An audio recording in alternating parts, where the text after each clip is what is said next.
Strange and mysterious lights hovering above East El Paso tonight. It looked like a UFO.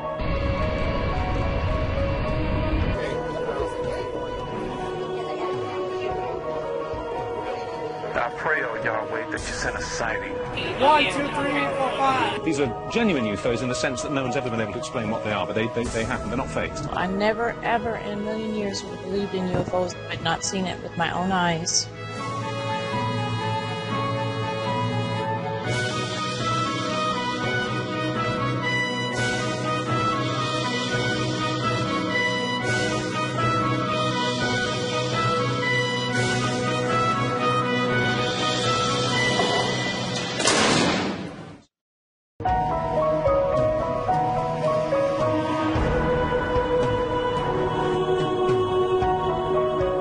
Question number 1. What is your opinion of these lights in the sky, or UFOs? Why is it that Belgium, Mexico, the UK have recently released what were at one time top secret classified documents to the public, discussing and talking and revealing the presence of so-called extraterrestrial objects in our airspace? 75, Sirius is performing quite well. If we only had 1 or 2 sightings per year, I wouldn't be talking about this. But I'll give you an example. In 1950, the year I was born, there was 1 sighting reported in the month of December. Fast forward to 2008, and we now have over 350 sightings all over the world. Can we at least agree that we may differ as to what is the cause of the phenomena? We can agree that UFOs are real, burgeoning, and not going away. We were driving home, minding our own business, certainly not looking for UFOs. My wife was driving, I'm in the passenger seat. She looks up and she goes, "Wow, what's that?" I go, "What?" She goes, "There." I look up and sure enough, through the windshield, this large, very powerful light. First I thought it was an airplane coming at us, because when a plane comes right at you, you see that headlight, and it's very easily mistaken for an unidentified flying object. This thing didn't move, and my wife had to take her eyes off it, and she was driving. But I kept my eyes trained on it, and I began to notice that there were no blinking lights, that the thing moved. Well, after watching it for about a minute, a second light appears and slowly descends into the main light, and then the main light disintegrates in concentric circles. Well, that is something that is anomalous. I think we can agree on that. Was it a craft from another dimension or another solar system or galaxy? I have no idea. I can't say what it was. All I can tell you that it was an anomalous light. This kind of sighting has been reported for decades now all across the globe. We're also seeing what I would consider nuts and bolts craft, and I realize there are people who disagree with this particular theory or concept or position, but I believe that these craft are real.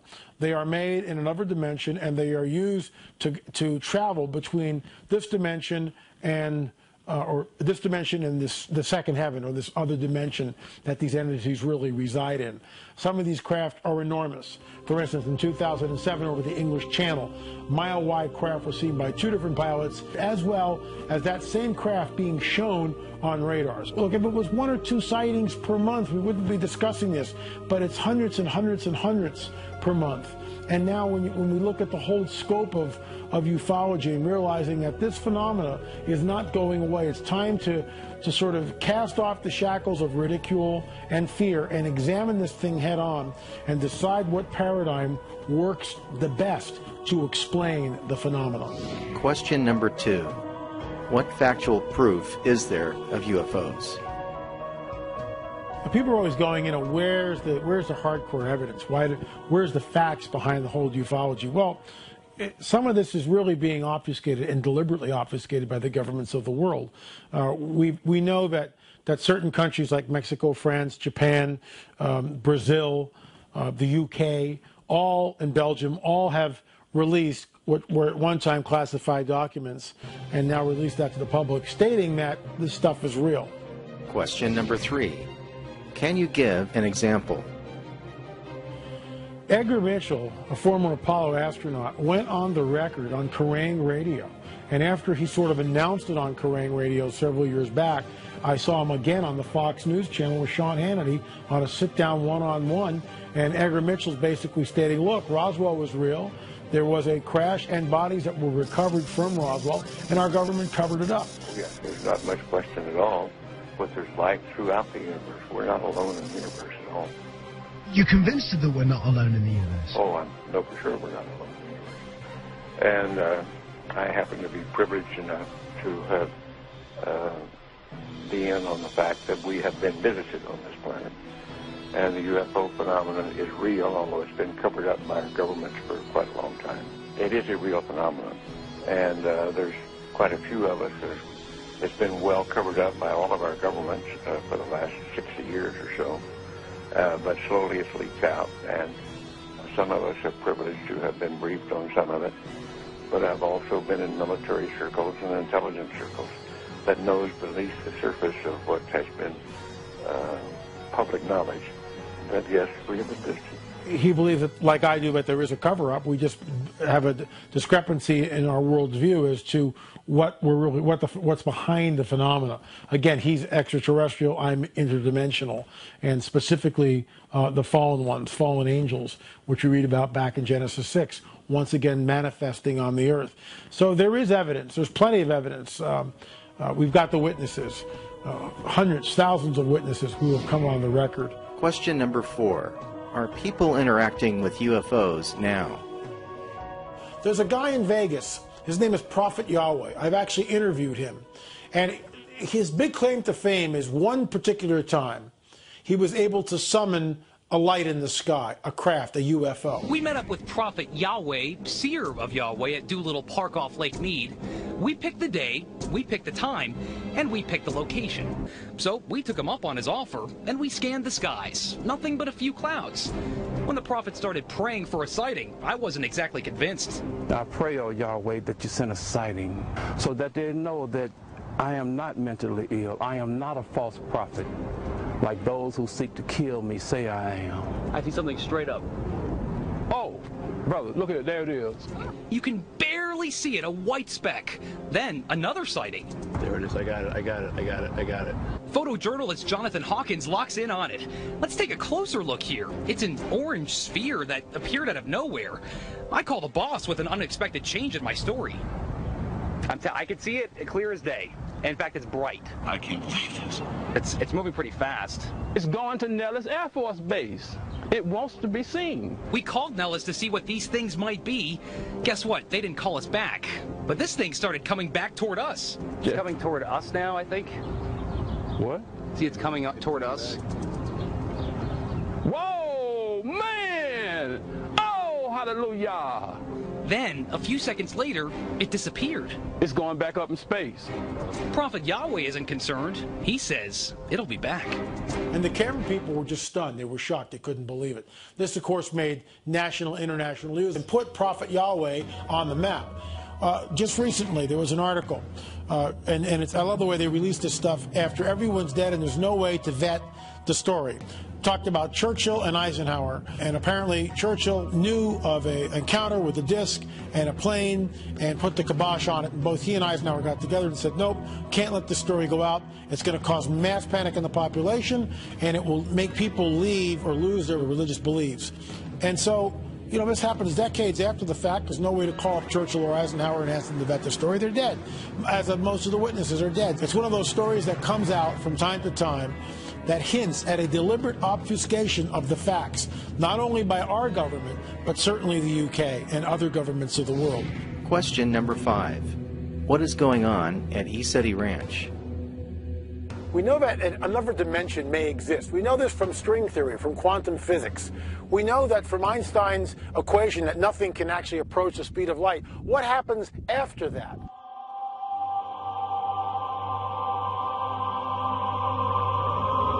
Jane, what did you see at the Esetti Ranch? A UFO highway. Some were huge, some were small, some were green lights, some were red lights, some were yellow lights. I also saw fairies. Fairies are real. People, you know, look at cute fairies in books and whatnot, and they are malevolent. The biggest one I saw was like 12 inches. The noise was unbelievable from these little things. I have some pictures that are so clear you can almost see their toes. Question number 6. What are orbs?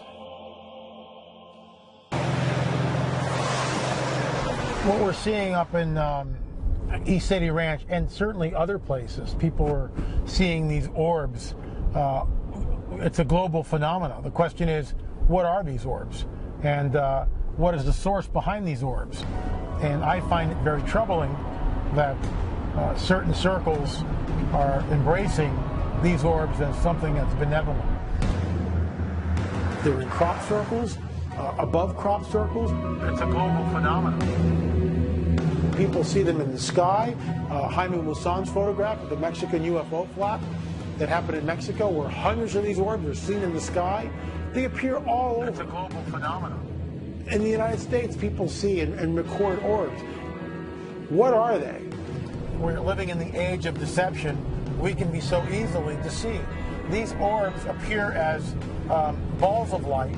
It's a global phenomenon. When the orbs come in, they'll come as different colors. They appear and disappear. They kind of flit in and out of dimensions, as it were. First they're there, then they're not there. Sometimes we see from these very bright orbs in daylight, very large orbs. We see other orbs coming and emanating from them, which then come back into them. Very, very bizarre, strange phenomena. What we need to understand and come to grips with is, just because I have a supernatural experience, just because I see orbs or something manifests like a UFO, or an entity begins to communicate with me telepathically, that doesn't mean it's a good thing.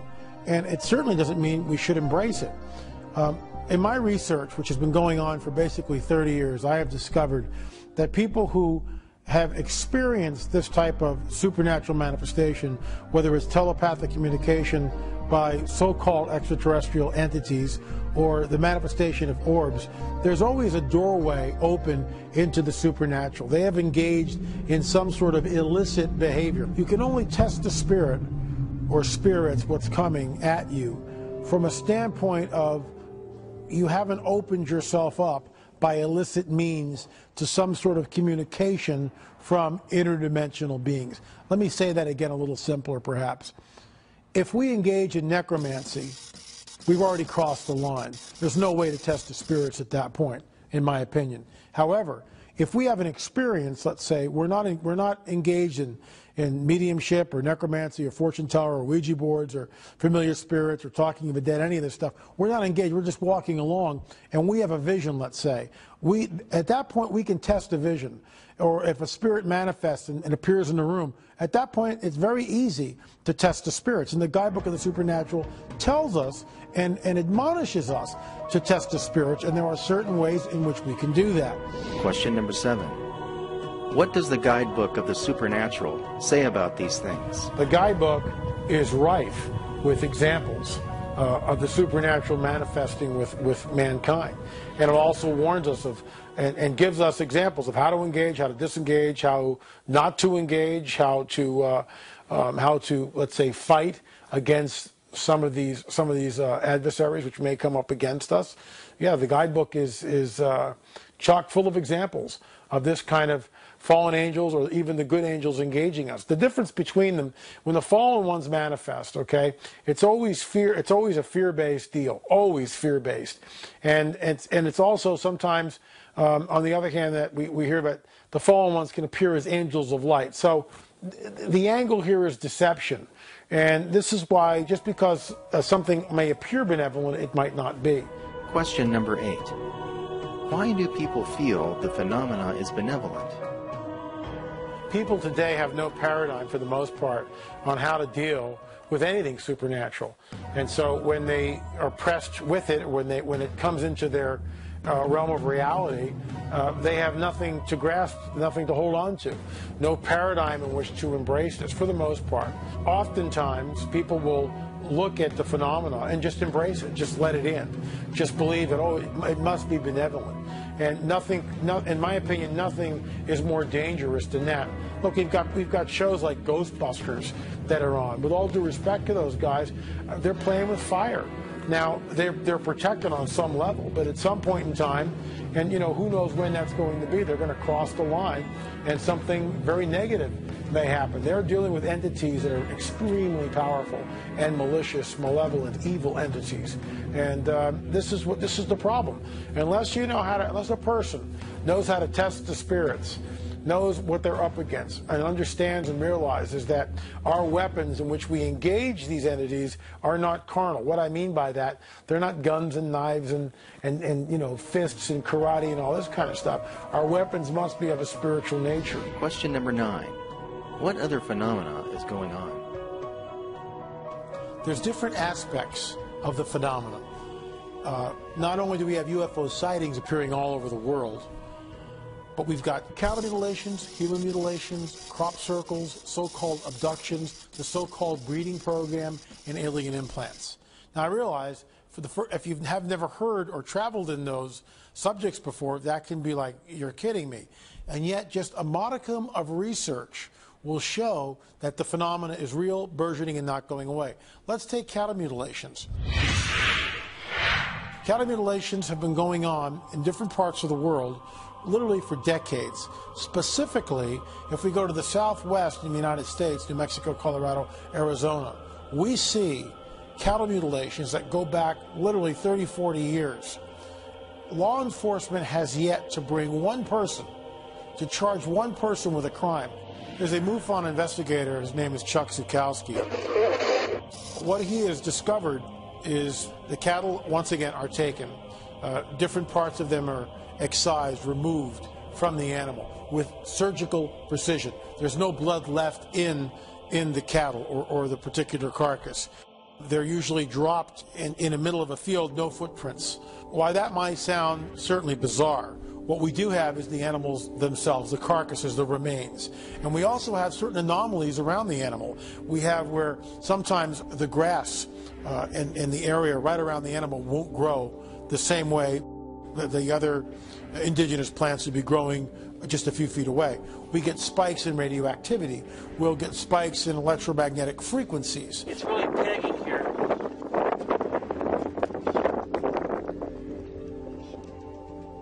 If this was ghost hunters, I'd say that there was a spirit in there.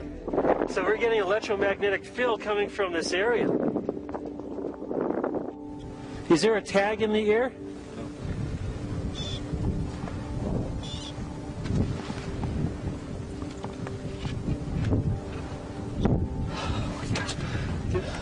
See if it's getting off the radio wave.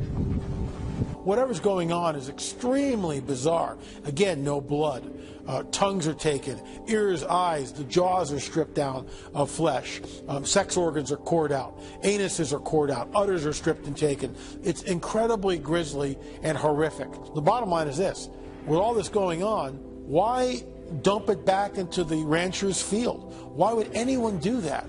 Of course, it's deliberate because what it creates is a climate of fear.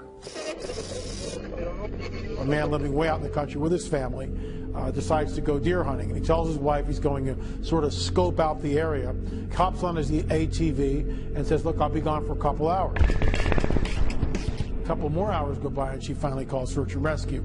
They find the ATV rather quickly. It's where he said he was going, on top of this hill. What's bizarre is no signs of a struggle, no footprints near the ATV. It's been like he's just vanished into thin air. What they do find is his shoe high up in a tree about 50 feet away. How did his shoe get there? 36 hours later, they find his naked body concealed in a thicket near the house. It's been drained of blood. He's like this, with his mouth open and like that. He's obviously terrorized. Next to him is a dead rattlesnake. There's no blood in the dead rattlesnake. The body was removed without a coroner being present. There's the first thing. The second thing is the family is not allowed to view the body.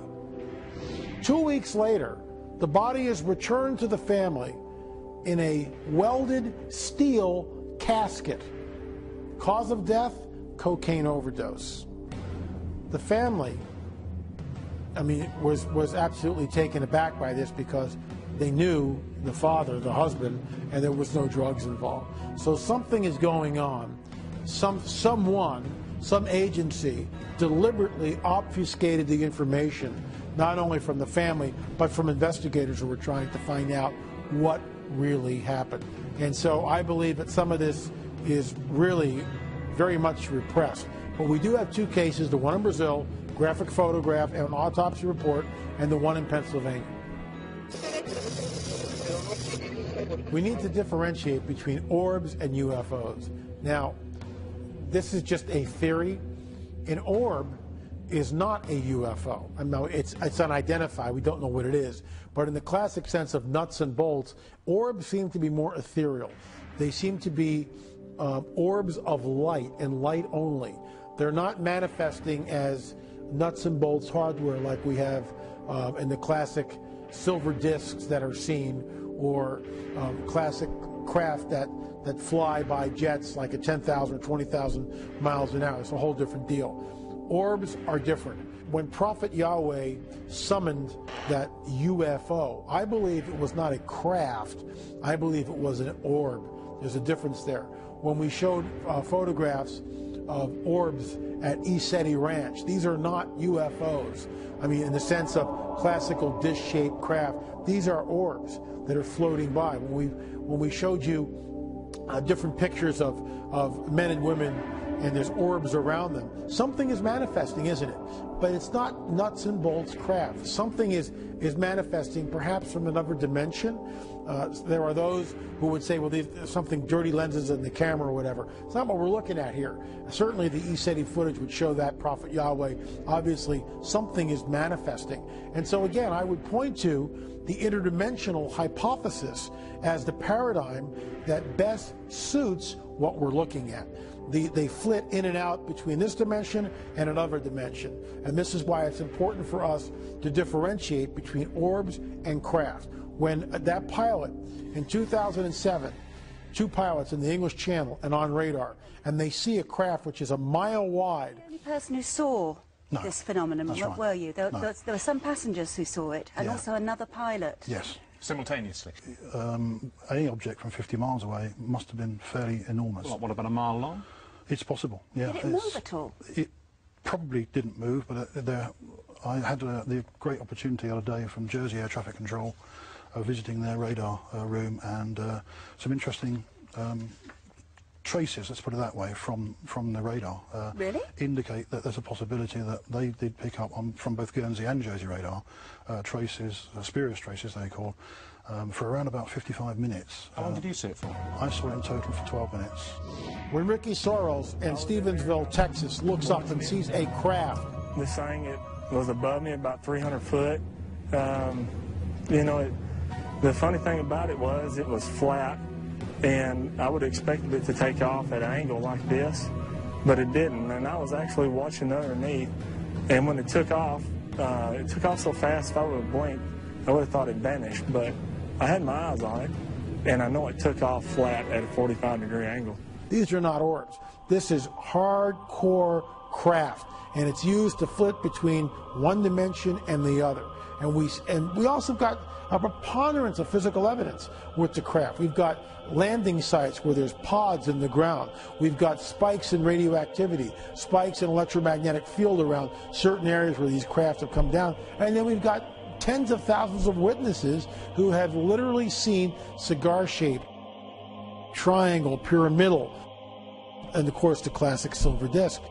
What's really interesting is that this phenomena is showing up not only in television and movies and books and novels and popular culture and video games. You pick up a music magazine and all of a sudden you realize that, oh my gosh, they're talking about orbs. They're talking about a psychic or supernatural phenomena. It talks about there were 10 to 12 grown men who experienced these orbs coming into the rooms or whatever, and they were absolutely terrified. The classic abduction scenario is simply this. You're laying in bed with your husband or wife, and it's 2 o'clock in the morning, and you awaken out of a sound sleep. And the first thing you realize and you're aware of is that you're paralyzed and you can't move. The second is you're aware of a presence in the room. Somebody or something is in the room. You start to look around with your eyes, and you catch in your peripheral vision these beings, which are about 3 to 4 foot tall. You awaken, they're there. The next thing you realize is you're being levitated off the bed, which defies our physics, by the way. How can they possibly be doing this? You try to scream, find that you can't. You wonder why your husband or wife has not awakened also. And you're then floated through walls, windows, doors, unbelievable stuff. And I realize that from our perspective, it's like, what are we looking at? How can, this is defying and breaking all our laws of physics. And I would certainly agree with that. But again, who's ever doing this has either technology or they're moving in ways that we don't understand yet. So for the benefit of this discussion, the person finds themselves floating through the wall, and they're taken aboard some sort of a ship. They find themselves on a metallic table covered with a sheet. Their clothes are removed from them at some point. Then they are surrounded again by more 4-foot grays with the large head and the black almond eyes. And this is what we see happening. These people are taken against their will, and we see that genetic material, eggs and ovum and sperm are taken from these abductees. And again, it goes into some sort of a breeding program, which Dr. Jacobs has researched. When he first got into this, and I interviewed him for my book, The Alien Interviews, he talks about when he realized that these people weren't crazy, that he sort of went into a shock tailspin for 6 months, walking around saying, oh my God, oh my God, oh my God, just trying to deal with the fact that what he had first thought was, let's say, a psychic break with reality or mentally imbalanced people or whatever. He realized that, in fact, the phenomena was real and that the end game is to create some sort of a human-alien hybrid which will look and pass as human. We're going to go and see a friend of mine, Dr. Roger Lear. Dr. Lear is a podiatrist and a surgeon, and he was drawn into the so-called alien implant removal. He's done about 16 of these surgeries, and they are absolutely phenomenal. We are going to get up close and personal with what these surgeries were and what Dr. Lear discovered when he took these implants out of human beings. What are we looking at here? I mean, I'm looking at, and I can see these like what appear to be implants. The skeptic's going to say, well, it's a BB gun or it's a wire from another operation. What are these objects we're looking at in the x-rays? Well, I prefer really, Lynn, to take the skeptical point of view because I'm the one that's involved with it. So as far as I'm concerned, these are two cases in which there appears to be metallic foreign body. We don't know whether it's an implant or whether somebody picked up a flying nail. And these are two different cases. As you can see, this one appears to be in the joint, but it's really not. It's in probably soft tissue with what we call a patellar tendon here. But this is an elongated object, and you can see it's metallic. And we know that it's metallic because in reference to the density of the bone, you can see that it's metal. This one here, these two cases, by the way, have not been done yet. These are pending surgeries that we'll do in the future. We use an X-ray device called a C-arm. And the C-arm is a live mobile unit, so that if you make an incision and you insert an instrument, you can see it as you're doing it. Wow. And it makes it a lot easier to locate the object and clamp it. Sometimes we found in doing these implant cases that the object moves. I want to stop you there for a moment, because what you just said, I mean, you've traveled in this, you've witnessed it, but for the viewers who are listening to this for the first time, you just said the object moved. Can you clarify that the object moved away from you on its own power somehow? Is that what you're saying? That's exactly what I'm saying. In these cases where you're dealing with a metallic object that's inside the body, you don't see anything from the outside with the naked eye. But when you insert an instrument in the tissue, most of the surgical instruments are stainless steel, and they're supposed to not have any kind of a magnetic field. But for whatever the reason, they seem to react with the magnetic field of the object, and it's as if two like ends of the magnet are towards each other, and the object gets propelled somewhere else. So we've seen this over and over and over again. I want to get sort of the personal side of the story. When does a person, how do they first contact you and why? What is bothering that person that they would seek you out to begin with? Well, they usually seek me out now. I mean, this is a drastic difference than when I started this, but we've done 16 surgeries today. So my name is known basically all over the world for doing this kind of research. But so when they come to me today, today's date and time, they usually feel, number one, that they've been involved in the alien abduction phenomena, and that they have an object, or that they might have an object. Okay. What happened to you 20 years ago? Oh, probably had a car accident, sighting. Learned quite a bit about God and the universe in a very short period of time. I feel to be a very fortunate man. And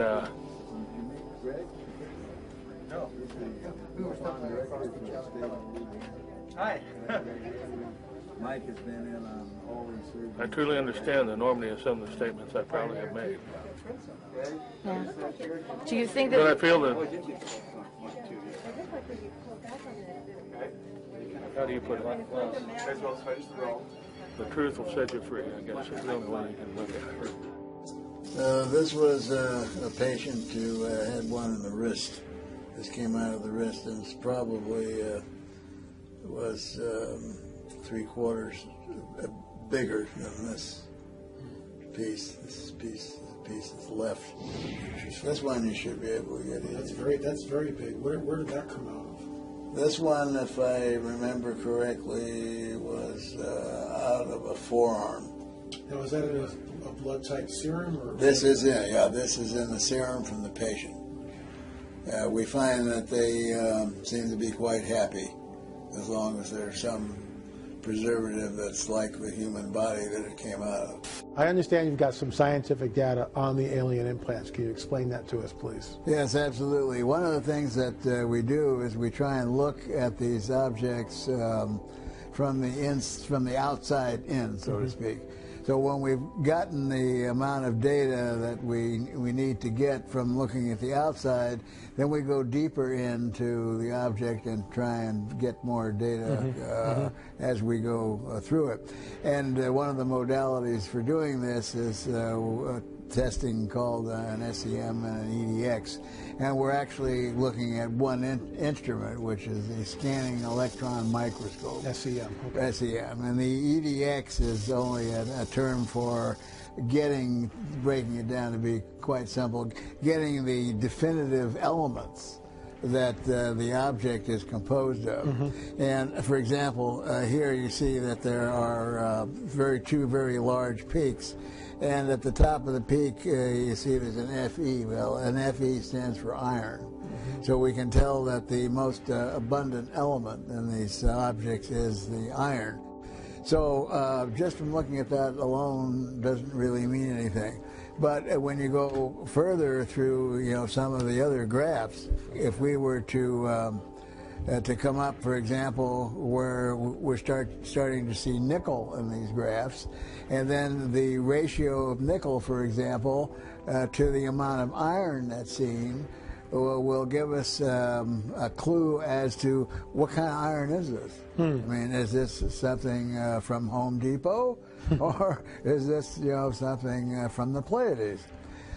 So when we see a certain nickel-iron ratio in graphs just like this, we can say in most instances now that we know that it contains meteoric iron, because there's a specific nickel-iron ratio in meteorites. But one of the meteorites found on Earth, one category of meteorites, is a nickel-iron meteorite. Okay. The large meteorite strike in Arizona that created the huge crater was one of these nickel iron meteorites, and of course you can tell by digging through the fragments. So that's the elemental analysis, which is part of scanning electron microscopy. And the other thing, we can use it to take pictures. So we can look at a first few, maybe up to 10 nanometers, just below the surface. Or we can crank up the beam, so to speak, so you get a heavy bombardment of electrons, and we can start to take pictures that are 20 nanometers or 40 nanometers going down through the object. What did the SEM show you that was anomalous regarding the implants? We use the data and results, and we can see structures. Structures like carbon nanotubes. You can see this is a structure. And this happens to be a structure, we don't know what it is. So we find things down in the deep crevices of the metal on an atomic level, and they can be ovoids, they can be spheres, or they can have other shapes. And these do not occur in nature, correct? These do not occur in nature, and they don't really occur in the natural process of metallurgy that we use to put, unlike metals together and form a compound metal, which we call an alloy. So if we find an alloy of aluminum and iron, it would not look like this. This is something else. Now this is a very interesting one because it shows a line going across here, which is a definitive boundary line. And this is kind of interesting because you don't find in usual metallurgy metallic boundaries such as it's showing Any here. idea what that might be used for? The only thing that we can come up with is that there were two dissimilar elements that were put together for a reason.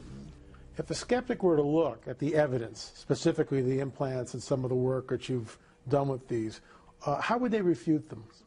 Metallurgy, which was done off this world. Would you say that this is sort of a smoking gun? Could you call it a smoke? I mean, let me ask, I guess where I'm going with this is there any possible way that our government could create the nanotubes found in these implants, in your opinion? I personally consider skeptics psychics. I tell them, I say, well, you seem to know everything that there is to know about what I'm talking about or somebody else is talking about, but you never look at the data. So therefore, you must be psychic. So that's in reference to skeptics. Now, in reference to the rest of the question, the smoking gun. Yeah, I would say this is pretty much of a smoking gun. We do know, as I stated before, that black budget science is way, way ahead of academic science. But I tend to doubt, just on a personal basis from what I've seen, that they know how to do all these kind of things. Let's give an example. Let's say if they back-engineered alien craft starting from 1947, Roswell, which may have been crashes before 1947, but this one seemed to have a lot of attention. If they back-engineer that and we have a fleet of these craft that we've learned to fly and are flying around them, we've had 60-some-odd years to do that with. But does that mean that they understand the totality of what they back-engineered? I would, take probably the best scientists, the best physicists that the world is able to buy and bet against it. It takes time for a society, even with hints, to grow to the point where you're able to use everything that an advanced society that's perhaps thousands or millions of years older, how could we catch up in 60 years or 100 years? So it's not logical. So when you say, yes, this is a smoking gun, it's a smoking gun from the standpoint of academic science. Here we have something you can put your finger on, you can look at it through a microscope, feel it, touch it, test it, and it doesn't come from here. Fascinating. On a personal level, when some of these patients get these implants removed, what is their What are they feeling? Are they feeling fear? Are they elated that they're removed? Just tell us about, on a personal level, what these people go through. Well, most abductees are in a constant battle with themselves as to the reality of the situation. Many abductees would rather be diagnosed with a specific mental disease, which could be treatable, than to say I am the victim of somebody coming here from some society somewhere else and taking me against my will for some unknown reason and then doing something with my body. So, on the other hand, when they wake up in the morning and they've got a mark that wasn't on their body the night before, or they wake up and they have the feelings of the flu, muscle aches and pains, extremely thirsty, vivid memories of something that went on, or they wake up and they're not wearing the bed clothes that they went to bed with, then they are in a situation where they begin to wonder, was this a dream or is it a reality? And that begins to carry through. So in most abductees, and I've studied now hundreds, if not thousands of cases, this battle will continue beyond that of a metallic or non-metallic object that's in the body. One of the things that when they come to the realization that we have an x-ray of an object that was in my body that wasn't there the night before, it tends to push them towards the reality that yes, this is a real phenomenon. It's occurring to me, you know, in our real 3D world, not in a dream or some semi-quasi delusional dream state. Right. So then they accept the reality, and then they have to decide whether they want to keep it or whether they want it out. So naturally, all the patients that we've done the removals on, have wanted it out. In your opinion, what do you think that these implants are doing? Are they perhaps changing the very DNA structure of an individual, or maybe they're tracking devices? What do you think about that?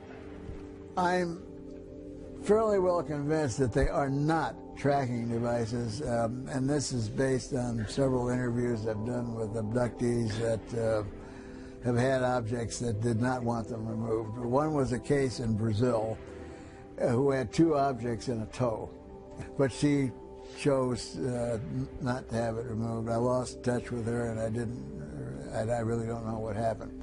But she told me in discussing what these objects did, I said, well, you think it could be a tracking device? And she just laughed. I mean, she just gave me the horse laugh.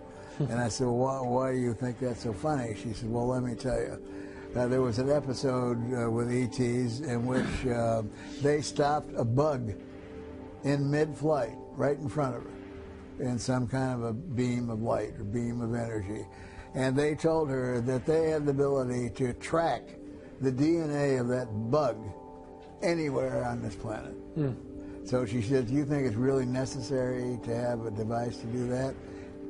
Well, that was some years before we, you know, geneticists, earthly geneticists, realized that each one of our DNA strands has its own electrical configuration. So if we were smart enough, and maybe someday we will be smart enough, all we have to do is build a receiver. If we build a receiver for your DNA, I could track you anywhere. So an advanced civilization using an artificial device to track you, I don't believe this makes any sense whatsoever. So what do these things do? Some think they could be behavior modification devices. I really came up with a pet theory. I think that since most abductions involve the taking of ova and sperm, that it's pretty safe to say there's some genetic effect that's going on. Now, Dr. David Jacobs thinks they're making hybrid beings to perhaps repopulate the planet in case some disastrous event occurs, or maybe for some other reason. I'm not saying he's wrong. There very well could be a plan to develop hybrids, and maybe there's hybrids among us. But I think that the spectra of the phenomena is so worldwide and involves so many people all over the planet, I don't think that's the main objective of the group who's doing the most of the abductions. I think that it's more logical to me that they're doing something with our genetics, which they have probably done before. Because if you especially would know, if you look into the biblical history, there's things in the Bible that have all kinds of indications that people have been changed from time to time. Going back all the way to the story of the Tower of Babel. Sure. We build the tower, it goes up, God doesn't like it, and what does he do? Confuses everyone's language. He confuses the language. Well, what's the converse of that? If he confuses the language so that you can't communicate, and there were, some extensive geographical areas which had to develop, as we did, our own language, then how did we communicate before? But there are people that I have met personally that if there is such a thing as a hybrid, they sure fill the bill. How would you describe that, elaborate on that for us? Well, I can give you a classic example. I did last year, I think it was the Bay Area UFO Expo, and a tall fellow with sparse blonde hair came up and was sort of listening to one of our conversations and seemed to be very interested and so on, and one of the members of our group struck up a conversation with him, and in the course of the conversation he was asked, "Where do you come from?" He said, "Well, I came from a long way to this conference to hear, what you researchers have had to say." And it's, well, how far did you come? Well, I came from Colorado. And yeah, well, that's really great. What do you do? Well, I'm a computer, electronics engineer. I work with the computers. And he was asked, he said, "Well, I guess you're probably a really good skier." And he said, "A what?" Skiing. Don't you go skiing? And he said, "What's skiing?" Whoa. Well, I think to myself many times, what would it take to convince the masses? Because we have to, if President Obama came out on national television and said, "Ladies and gentlemen, I have something to tell you. This is one of the most important things that's happened to mankind. We now know that there are extrasolar planets that have life forms like us, and not only that, but we've learned that they are and have been visiting here for many, many years." I would predict that the following thing would happen: would people, turn the dial and find out what the score on the Lakers game is, or a craft, for example. About mass. A craft comes down, lands at rush hour time in the middle of a Hollywood freeway. Talk about panic. Yeah, I think there really would be a panic, because people would be right away on their cell phones calling some division of the state, Caltrans, to find out when they were going to get it out of there so that they could get home, to watch the Rams. That would be the panic. That's it. So people are so entrenched in their daily activities. Okay, well, that's nice. We're being visited by non-terrestrials, but I still got to get up and go to work in the morning, and I'm lucky to have a job because, etc. So what would it take to really, show mankind that the most important thing in history is going on? Better than the president, I think, if Walter Cronkite was alive. And he came out on television, he'd have a better chance of convincing anybody than anybody else I know.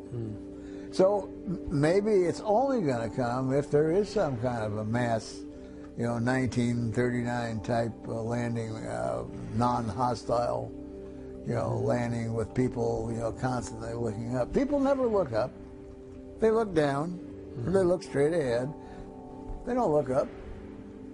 You have people, planes flying by laying chemtrails. And they look up and they say, "Oh, look, it's a nice thing that the airplane's doing. Must be cold up there because look at the ice crystals."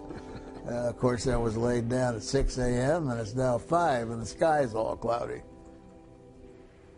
So, waking up the masses, that's the big question.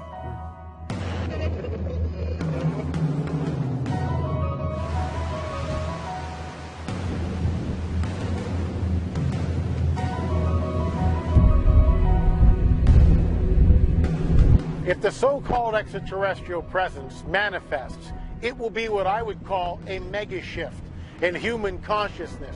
It will change people's worldview and paradigms like that. We are told in ancient prophetic manuscripts that such an event